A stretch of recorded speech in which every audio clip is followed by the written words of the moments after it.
chaguchut lom ko kamal we ko kamal telwanga chagucho jel garamam mam telkwanga telpiu belto chadak pa kon ramamane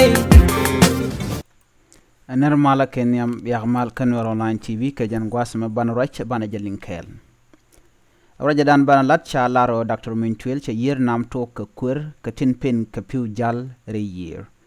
angur kan konore lar na ma dere gorno der subscribe ki dere nyogani ko kien ko gor kono belere bekana wo golnatin ko kien tin gor kon ka an wo de ka woten ler bana chulinga jan gwasama shet ka menen yen terelamo tede pin ki tede gwada dan de piu de ka jal ka je ki men pen ka yer men pen ka je jal ka je chalada che tok agenda na ban link jan gwasama gore bi nyane ko kien ko belere bekan shu mala shu golnatin ko kien ler ban linga jan gwasama shala do sha yer nam re wesh ka yunti chaje to kalat Dr. Mintuel Ramala Governor ki kwar ne ka kor gwasedan e sheteke ngangnom te chitok shwalat chwaje kapshong ko ba rach anlat ke kuma sa Sudan kene te ka sa Sudan ke kuyer nam ko ba je lalet me chete ngangnom shulada mo chwaje kapshong antama chalat chaje tok ka wona na ka wo niam Dr. Mintuel chalan mo gwa chaje lar chalaro en yera mo eno baje ba nyinga dial baga kwar me duom de ne ka ken kenyoch ka bajalat chengna mente ga ne tilo ko je shet kamen to professor akech mala kwar Juba University ko gwade dan shi ga dol ka je me chete ka ngang nomne ti chitok look professor akech loko je de year nam de jetet ki de joy dial ko ne pen ka piu jal te mai kanat re wojen wini de ka woch choje lok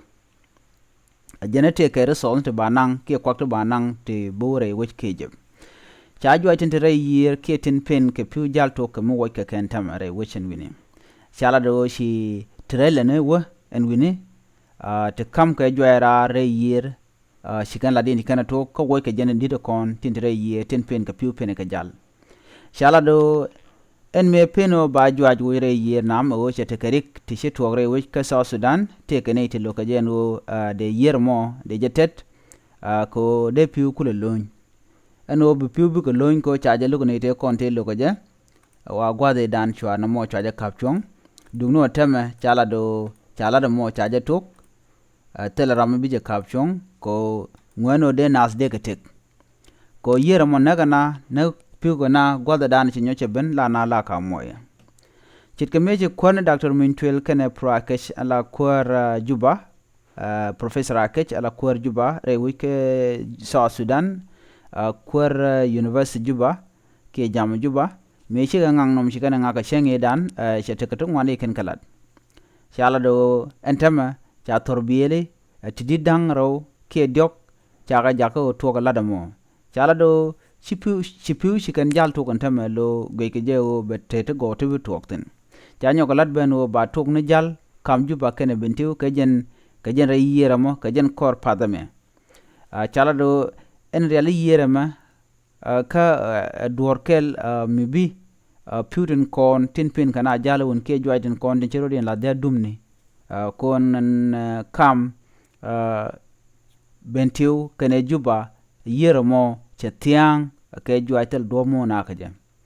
chala do ko cha dredging antama cha jelat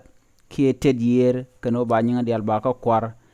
chala do bi year mo boong chena che ko bela moy cha jelata kwar entere wojin wini men kap wojimi na me kel mi chala do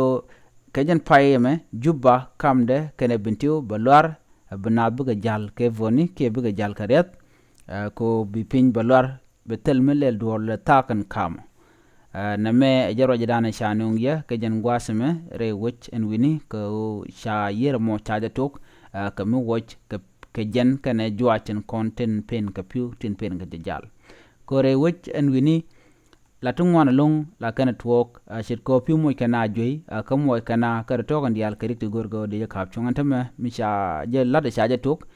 nyu je no bi piu ga jal che mi chala do shi ga jali kana tok gwe jeno woni am tama bi dial buga go namo ajen le dan ile ngajen gwas me mi jiram jidit ke jen channel me ko gor jin subscribe ke bi jen nyokani de kokien ko de lare de kan kula chu gonaten kokien tin gor kon ken o de ka woten biya ta kamal bye bye.